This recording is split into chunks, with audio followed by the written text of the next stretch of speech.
Imagine a time when fearsome pirates ruled the seas, their names whispered in terror worldwide. But among them, one name stood out: Blackbeard. His very mention sent shivers down the spines of sailors and merchants alike. But who was this infamous pirate, and how did he become the terror of the seas? Blackbeard, whose real name was likely Edward Teach, was born in Bristol, England, around 1680.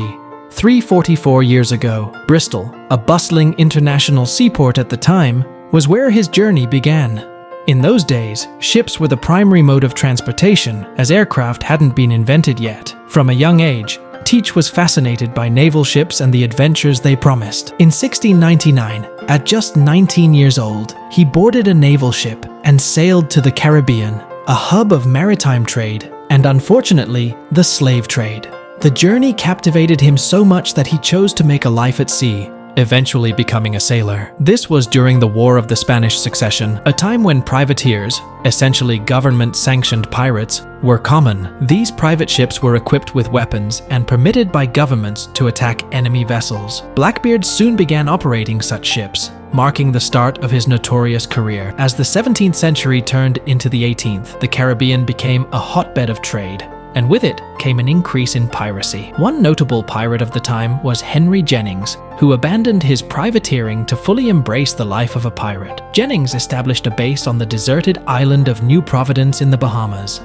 a location that would soon become infamous. Blackbeard, who was living in Jamaica at the time, joined Jennings and other pirates on this island. Among them was Captain Benjamin Hornigold, another notorious pirate. In 1716, these pirates attacked and looted a ship carrying grain and other goods. This marked the beginning of Blackbeard's rise to power. With a crew of 70 men and 3 ships under his command, Blackbeard quickly became a feared figure on the seas. When Hornigold eventually left the pirate life, Blackbeard took over as the leader, and his reign of terror truly began. On November 28, 1717, Blackbeard, now commanding 2 ships, set out to attack a French vessel named Concorde. After a fierce battle, the French captain surrendered, and Blackbeard seized the ship, rumored to be carrying a fortune in gold. He even recruited some of the enslaved people aboard into his crew. Blackbeard's daring attacks continued, including one on the Great Allen, where he seized its valuable cargo. By this time, Blackbeard's reputation had spread far and wide, and his crew had grown to 300 men, forming a formidable pirate army. Blackbeard's fearsome appearance contributed to his legend. He was a tall man with a long, thick beard, which earned him his infamous nickname. His eyes were said to be so intimidating that they could strike fear into anyone who looked into them. As his fleet and power grew, so did his infamy. By 1718, Blackbeard's dominance on the seas had reached its peak, and even his men feared him.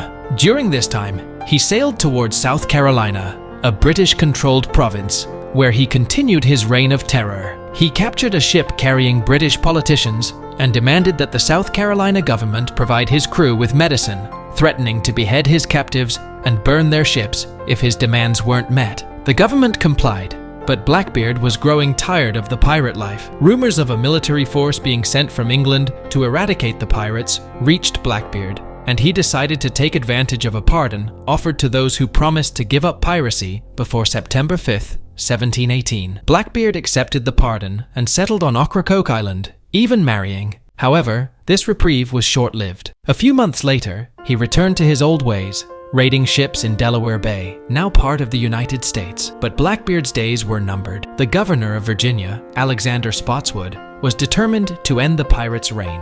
He assembled an army, including soldiers from the British Royal Navy, and sent them after Blackbeard. In November 1718, with only 25 men remaining by his side, Blackbeard faced his final battle. The clash was brutal. Bullets, bombs, and swords flew. Blackbeard was hit by 5 pistol shots and slashed 20 times by swords before his head was severed. The soldiers took his head as a grim trophy, marking the end of Blackbeard's terror. Thus ended the reign of one of history's most notorious pirates. But Blackbeard's legend lives on, a symbol of the golden age of piracy. Thanks for watching.